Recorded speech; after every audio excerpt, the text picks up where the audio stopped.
In Berserk, the brand of sacrifice is placed on those sacrificed by a mortal being to gain power and become members of the God Hand. People who sacrifice their souls, flesh, and whole life will be in debt to the members of the God Hand. This brand marks a new beginning for the One Chosen, as it cuts their ties to the mortal realm by branding those who were loved by the One Chosen, and in exchange for their lives, begins the metamorphosis of the One Chosen into a being with immense power, or an apostle. To be on the receiving end of this brand is a constant reminder that we are only borrowing our lives, because we are going to have to give it back someday and leave this world. It symbolizes the struggle of life and a person's ability to persevere through pain and suffering, and it symbolizes the willpower of someone who would or would not sacrifice all that is important to them in exchange for power. Regardless of your identity, financial status, or state of health, mortality is an intrinsic part of the human experience. It's an undeniable truth. Every individual, regardless of their position, will inevitably face their final moments. Yet, this inescapable reality doesn't render our time on Earth insignificant. Rather, it imparts a vital lesson. Existence is a fleeting gift, a window during which we can manifest our dreams. And just as a game concludes, our lives reach their endpoint, and the acceptance of this closure becomes the ultimate reward. In Berserk, the brand is placed onto someone, and then their soul is counted toward the power and strength of the apostle which had them branded. For example, when Griffith sacrificed the Band of the Hawk, nobody survived except for Guts and Casca, and when they do eventually die, whether they're finally outmatched by demonkind constantly harassing them, or they live to be 120 years old and just die of old age, if they haven't found a way to get rid of the curse mark, then I believe their souls will still go to Griffith and make him more powerful. Now, people online are divided by this concept. Some people think that Griffith's transformation was already fully complete during the eclipse, which is honestly fair enough, and some people think that Griffith's power will be fully realized upon the death of Guts and Casca. But the creator of the story is dead, so honestly, how would we know the truth either way? All of our time here on Earth is borrowed, and no matter what religion you believe in, or if you don't believe in one, our lives do not belong to us, because we are going to have to give it back someday. And this concept is sadly a lot like Berserk, except in Berserk, those who are branded are usually reaped only moments after their branding. And if they do manage to survive past this point, then they are actively sought after unrelentingly and forced to give what they owe, their life and their soul. It's not that we have a short time to live, but that we waste much of it. Life is long enough, and it's been given to us in generous measure for accomplishing great things, if the whole of it is well invested. Accordingly, such a person's life is extremely long because he's kept available for himself the whole of whatever amount of time he had. None of it lay fallow and uncultivated, and none of it was under another's control. For being a most careful guardian of his time, he found nothing worth exchanging for it. Seneca. In Berserk, after the events of the eclipse, Guts' one mission is to kill all of demonkind, and that includes the God Hand and Griffith or Femto. In the manga, he pursues this mission relentlessly and does so for quite a long while, until he realizes he left Casca to face her own demons alone.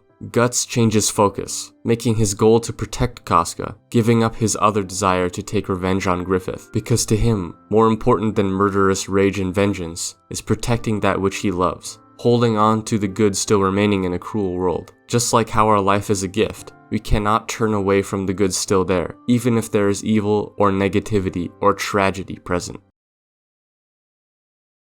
But, even when all efforts seem futile, and even in death will the world just keep on spinning, there is still meaning in struggling against the preordained course or destiny. Even when chances seem slim, would it be better just to lay down and accept your fate and die, or at least try to make a change? Like in the eclipse, Guts could have seen his friends die and then just give up, which to be real might even be instinct for some people after something as traumatic as that, and an understandable response as well. But Guts somehow managed to stay at least a little sane, and through his choice to keep fighting, he somehow survived the eclipse. The story could have ended sooner and Guts could have died before the Skull Knight arrived to save them, but he kept on fighting regardless, and even when all seemed lost, all of a sudden it wasn't, and a new future had been realized. In this choice, he defied despair and clung to a semblance of reason. This illustrates the resilience of the human spirit and the determination to push forward, no matter how dim the light. This narrative is a testament to the ongoing human endeavor against fate's currents. It reminds us that within our choices lies an intrinsic significance, altering our paths in unforeseen ways. In the relentless dance of the world, our decisions are the threads knitting the fabric of existence, a testament to our indomitable spirit. His refusal to surrender echoed a profound truth. The human spirit, even at its most vulnerable, possesses an unyielding strength. He could have chosen the easier path, to relinquish hope and abandon his struggle, but instead he opted for resistance. This decision, seemingly inconsequential in the grand scheme of things, was the catalyst that sparked a defiance against the merciless hands of destiny. To have willpower is to exert control over oneself, to either do something or to restrain impulses to do something.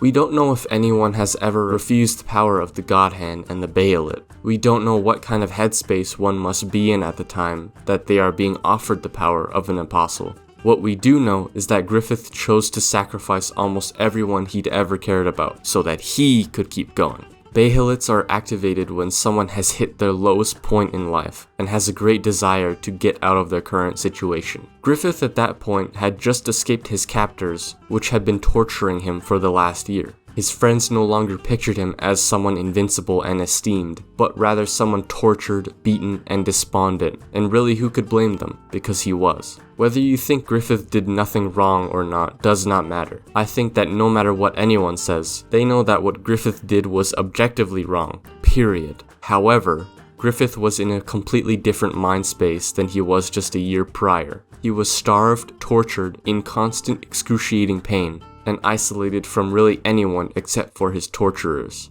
And so when Griffith was offered either to basically return back to his esteem, his power, his authority, and also be recovered of his sliced tendons and frail body, or refuse the God Hand and pursue a direction of life filled with uncertainty, rehabilitation, and reframing of his mind, learning to live without the use of his hands, learning to live impaired. The offer might sound kinda nice at that point. Now I just want to reiterate, I do not think that what he did was right. Absolutely not. But Griffith at that point was given the ultimate test of his willpower, the magnitude of which I don't think many people in Berserk or the real world have ever been faced with. And with that being said, while I don't think that Griffith's actions were justified, I can see what it took to get there, to get to the point where he sacrificed everything for himself. Getting back to the point of how willpower relates to the brand of sacrifice, enduring the brand requires an extraordinary level of willpower and self-control, as those branded become vulnerable to malevolent forces and predatory entities, such as apostles. Branded individuals are hunted by these malevolent beings, and their astral presence attracts nightmarish creatures. It takes remarkable courage and self-control to face these entities, while continuing to resist the paralyzing grip of fear. The brand carriers are subjected to constant pain and agony due to their connection to the abyss. This torment could easily lead to despair and madness, making it crucial for those branded to possess immense willpower to endure the unending suffering without succumbing to hopelessness. And this relates back to the struggler section,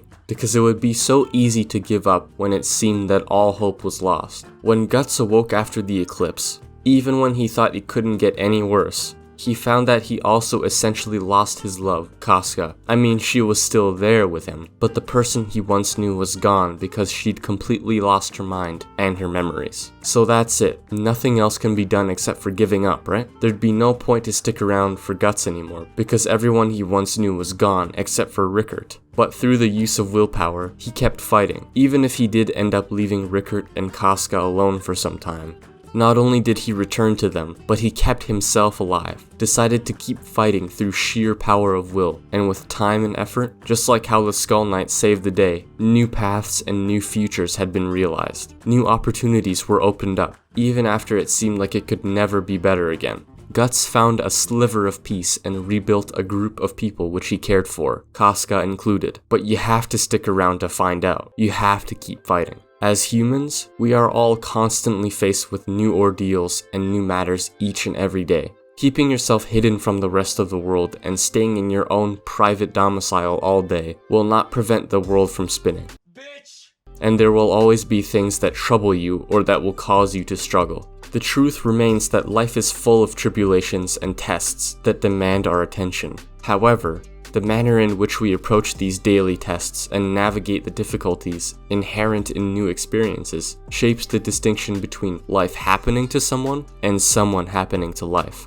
The brand of sacrifice serves as a prevalent reminder of the unpredictable nature of existence and the sacrifices we may be compelled to make. It symbolizes a potent amalgamation of pain, power, and choice. It is a mark that binds the fates of those branded to an inescapable destiny. Whether we borrow our lives for a moment or a lifetime, the mark accentuates the struggle we all endure and the unwavering willpower that can guide us through the darkest of times. In this relentless dance with mortality, the brand teaches a profound lesson. Life is both fleeting and precious, a gift to be cherished and a canvas to be painted with our choices. Berserk reminds us that even when the world seems unrelenting and the odds insurmountable, there is meaning in our struggles, power in our will, and an unwavering spirit that refuses to yield to the preordained course of life. Our choices shape our narrative, and as we continue to happen to life, we etch our stories into the tapestry of existence.